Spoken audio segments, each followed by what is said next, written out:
Hey everyone, I apologize that this video is obviously a little late, but being that it is a sort of season reaction to the Bills, I wanted to wait until all of the NFL head coaching vacancies were filled, just to see if the Bills would lose any of their coordinators, Brian Dable or Leslie Frazier, and subsequently lose a lot of their assistants because they go with those guys to one of the jobs. Turns out they almost get close to losing Dable. He was maybe a finalist for the Cleveland job, but all in all, in the end, the Bills only lose their defensive line coach, and they replace him with somebody from, spoiler alert, shocking, Carolina. You don't say, right? Anyway, the coaching staff is all returning essentially for the 2020 season. I think the Bills are maybe one of only 3 teams. I think it might be the Saints and the Niners to go into 3 straight seasons with the same coordinator and on offense and defense. I think I saw that somewhere. Understand? 3 straight years, same head coach, offensive and defensive coordinator. I think it's only 3 teams, which is just goes to show you the crazy turnover, not only a head coach but also at the coordinator positions, because they oftentimes will have to take the fall for the head coach. Anyway, sorry it's been a minute and a half. I haven't gotten to the whole reason why I have to make a season reaction video right now. That's because the Bills obviously lose to Houston 22-19 in overtime in the Wildcard round of the playoffs. And the most frustrating thing for me probably, well, I'm going to get to the most frustrating thing, don't worry, but the most frustrating sort of conclusion I have from it is, like, a lot of people all the time, especially on social media and whatnot, like to say, same old Bills. Like, it's same old Bills is like a verb that the Bills do.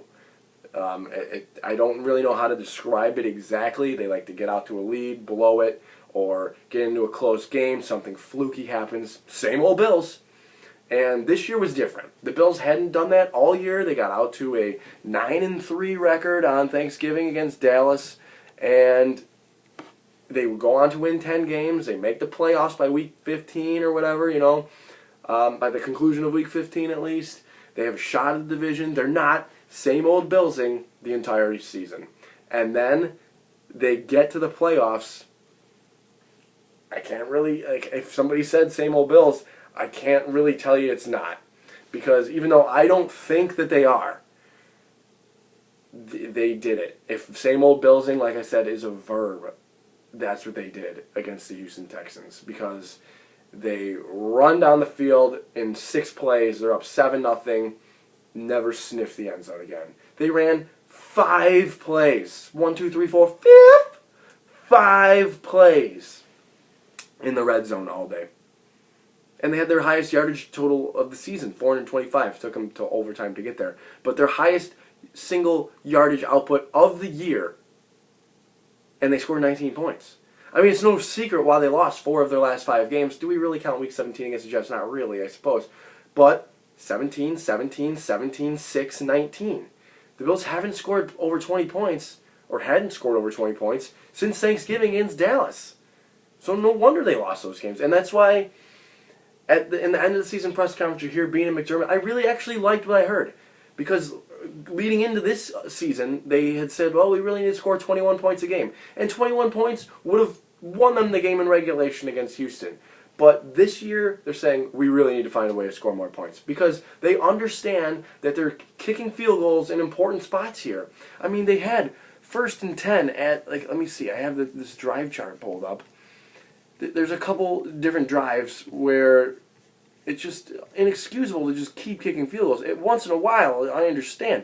But, like, the Tennessee Titans, for example, currently in the AFC Championship game, have scored 27 consecutive touchdowns. That's not on 27 straight possessions. They have scored 27 straight touchdowns without kicking a field goal. No wonder they've been so successful. So, here we go. Getting back to my old point, the Bills, let's see, that drive falls apart right there. 1st and 10 at the Houston 22. Incomplete, no gain, incomplete. Field goal. Okay, these things happen. 1st and 10 at the 23. Frank Gore handoff. That was right before the half. Allen spikes it on 2nd down, despite still having a timeout. Throws it incomplete pass for Duke Williams that really probably could have been caught for a touchdown, but wasn't. So, field goal. Let's see, where else are we here? 1st and 10 at the Houston 14, incomplete. Singletary for 2, sacked. Field goal. I'm getting frustrated just going back on this right now. Let's see, where are they again? 1st and 10 at the Houston 25, incomplete. Frank Gore for -3 with 2:15 to go in the game. They're down 3 points. They give to Frank Gore on 2nd and 10. I mean, you just don't have the luxury of playing the clock in that situation. That's the number one thing that drives me nuts, and the Bills did it a bunch of times this year. You don't have the luxury of trying to play the clock against the other team because you're losing. You need to score. So you could try to run this down to the 2-minute warning, and you do, but it doesn't help you. In fact, it backed you up. So then 3rd and 13 after 2-minute warning at the 28, intentional grounding. 4th and 27 at the 42, you can't kick the 60-yard field goal. Because maybe Hauschka's just saying, hey, coach, I'm not making that. Sacked. Okay, I mean, so they don't score there. 1st and 10 at the Houston 29, they end up having to kick the field goal to tie it. That's where it's necessary. I understand that. 1st and 10 at the Houston 43, Josh for 1, missed block by Knox on the play.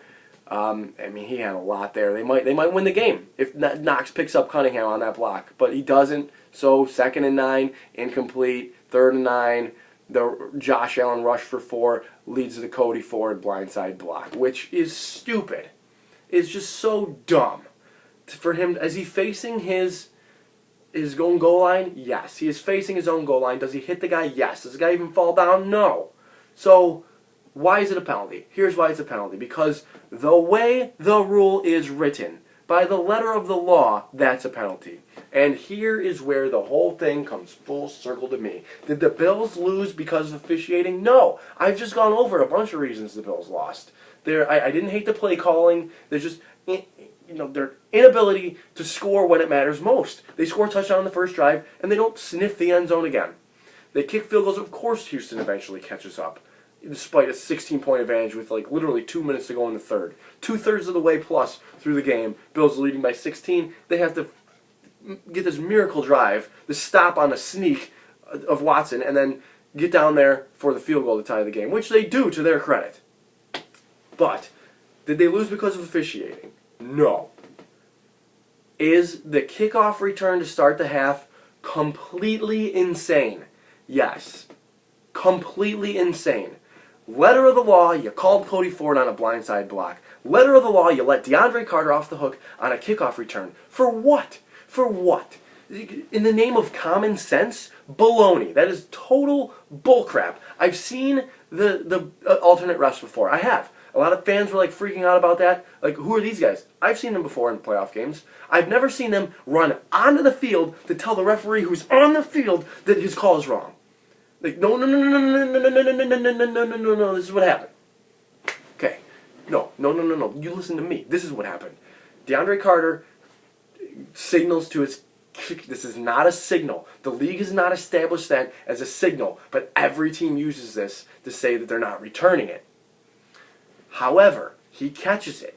He flips it to the ref. The ref gets out of the way. The referee on the field is like, whoa. I know the rules. Bills pick it up. He rules touchdown. So it should be on the field a scoring play. This should be rule a scoring play on the field. And then maybe subject to review upstairs and they can, I don't know. I don't know. How would they overturn that? But no, out come these alternate refs who are really not supposed to have any impact on the game unless something happens to one of the other officials. They run onto the field and change the call. They talk him in to ruling based on common sense. I've heard people on ESPN say, common sense prevails. Bull. You don't get to rule on common sense. We don't rule on common sense ever. Like the Calvin Johnson play years ago, where he catches it, puts the ball down, touchdown, incomplete. No, common sense tells you that's complete. Des Bryant against Green Bay, common sense tells you that's a catch. Common sense tells you nobody ever wants to have a false start or anything like that. This is common sense. Common sense tells you things on replay. Oh, well, you can't see the ball here, but, common sense tells you he doesn't have 7-foot arms or whatever. The ball can't be over there. But whatever, letter of the law, the way the rule's written, we have to rule on this because we can't see the ball. This past week against the divisional playoffs, the Packers and the Seahawks. The Hollister fumble. You see the guy come out with the ball, but because they can't find it on replay and they ruled it down on the field, they can't give Green Bay the ball. Common sense tells you that Green Bay should have had the ball. Common sense tells you that Jimmy Graham's can't have the football past the yellow line, and granted, people are saying the yellow line was wrong, whatever. This is later in the game, obviously. Common sense tells you that Jimmy Graham can't have the ball past the yellow line because his helmet is on the yellow line. So the ball is obviously past it. The ball is not next to his helmet. You have that angle. Common sense tells you. You don't get to pick and choose when to rule on common sense. You wrote the rules. Your rules are established by the league. They are set forth by you. And in that particular play, the only thing that DeAndre Carter can do, one, he can let it bounce. Because according to the rules that you've set forth, as soon as it hits the end zone now, it is a touchback. That is, whatever, as player safety or something, okay, whatever. He can wave fair catch and then catch it. Play's over. He can catch it, he can take a knee. Play's over. He can catch it, he can run out of the back of the end zone. Play's over. What he can't do is catch it, take 2 steps, and flip it. Okay? Like, there are only 2 acceptable rulings there. 2. 1, it is a fumble recovered by the Bills for a touchdown, as the referee ruled on the field. I did hear something happening as they were going through the ruling about an illegal forward pass, which made sense to me. As we know from the Titans in 2000, there are no forward passes on kick returns. So he flips it forward like this. I would listen to that. That's an illegal forward pass in the end zone. 2 points. That's a safety. Okay, and then they kick off to the Bills. This is the only 2 rulings that make sense to me. But no, he rules a touchdown on the field. I heard him say something about an illegal forward pass, and then, wait. Okay, the ruling is that he's given himself up. What? Will you let people who aren't on the field talk you out of that? Dumb league. What a dumb league. Again, the Bills didn't lose because of that. They had opportunities. They just don't blow a 16-0 lead. Don't allow a 3rd and 18 conversion. I don't really want to hear about the delay of game. That happens weekly across the league. Weekly. That I know. I've seen the picture of Milano pointing at the play clock that's clearly expired. I don't care. That happens regularly across the league. Don't let Duke Johnson convert that. Maybe wrap up Deshaun Watson on that 2nd and 6 where he gets away, bounces off of Milano, bounces off of Neal, bounces off of Milano, gets out, hits Tywan Jones, of course, because he's a former Bill, for what ends up being the game-ending play, essentially, to get them in the field goal range. Just, don't do that. I don't want to blame the defense for a lot of things here, but there are plays to be made there that they certainly left out. I mean, I'm going to credit Deshaun Watson, too. Deshaun Watson carried that team. Full carry by Deshaun Watson of the Houston Texans. He carried them in the second half. I thought Bill O'Brien just looked like a complete idiot in the first half with his strategy and whatnot. They were moving the ball. They had the ball on the plus side. They punted a bunch. And then suddenly he becomes like Danny Ocean in the second half or something. But I mean, just the ultimate strategist with going for it and whatnot. It ended up not working, like the sneak and whatnot. But it's just the Bills were out playing, they were out coaching, they were out everything-ing the Houston Texans for the first 2.5 quarters, really. And then suddenly, I don't really want to hear about momentum. I know this really, my whole momentum point, this really flies in the face of momentum. It was just, the Texans were making plays, and the Bills were not. They stopped. They could have buried them early. They could have buried them in the first half. But the Texans, they score the touchdown and make it 16-8. The Bills go out there, they move the ball again. So I was like, Bills totally not. Momentum didn't make Josh Allen fumble 2 plays after they get to like midfield. Momentum didn't do that. Josh Allen did that. And the Texans pick it up, they kick a field goal. The Bills go 3 and out, not because of momentum, because they're failing to execute now. Are they rattled a little bit? Sure, maybe. I'm not gonna lie, a play might instill some sort of confidence in the team, like, oh, okay, yeah, just breathe some sort of artificial life into you, and some people might be like, look at me and be like, Greg, that's momentum. Be like, okay, well then just explain it for what it is.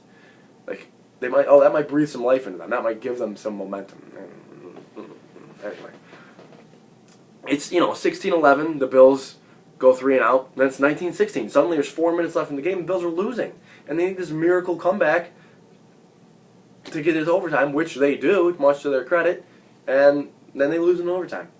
They get a stop on the first drive of overtime. They get the ball really to where they need to be, and then back themselves up, punt, and a couple plays later they lose. I mean, that's how the NFL works, really. It's a bunch of plays of which only a handful end up mattering, or maybe 2 handfuls end up mattering. So the season is over, obviously. I'll finish up the last couple minutes of the video here with some thoughts on the end of the season and where we're going. My next video will be for the NFL draft, like a preview of the NFL draft, and maybe some sort of free agency reaction, because the Bills obviously have some free agents, not a ton, but a couple that matter. I'm assuming that they'll want to retain Quentin Spain, keep the offensive line together. I assume they would like to keep Jordan Phillips and Shaq Lawson. Maybe they end up only keeping one. Maybe they don't keep either because both have kind of earned the right to go test the free agent market. I would like to keep one or the other. I would like to keep Shaq, really, because Harrison Phillips is coming back at defensive tackle. Not that he would have the same impact as Jordan Phillips, but you have that other player there. I think the Bills are really struggling. I don't know if struggling is the word. I think they're short pass rush as we kind of move into the 2020 season. Trent Murphy's the candidate to get cut. They might keep him just from purely a numbers game. Jerry Hughes will be a year older. He had 3 sacks in the Wildcard game. He was very impressive back in his home state of Texas. Was very happy to see that. But they're going to need some sort of pass rush. That will be certainly a need that they will probably want to address. I know a lot of people want to sign Yannick Ngakoue. I would be for that. I just think the Bills will spend a lot of their cap space on themselves rather than other guys. Maybe 1 or 2 here or there. Maybe like an Ngakoue and then some other smaller pieces. I just think that like with Milano and Trey White, obviously the extension's sort of looming there, and then eventually Josh and maybe they want to keep Brown even a little bit further. He's got 2 years left. Poyer maybe, Hyde.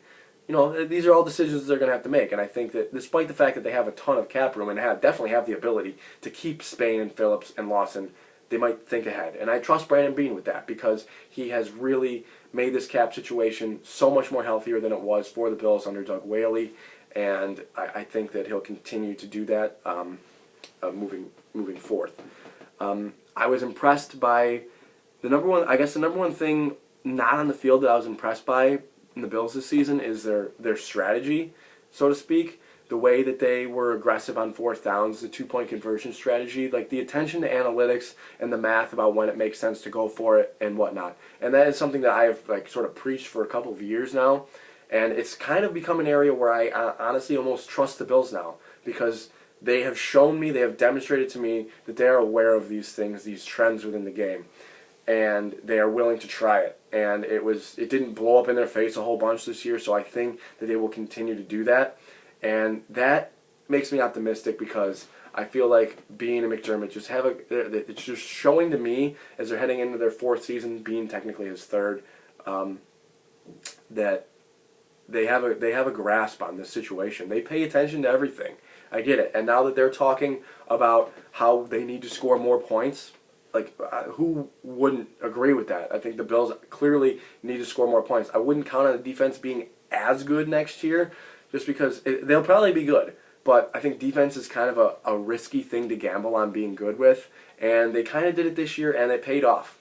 But bottom line, they need to get more from Josh Allen.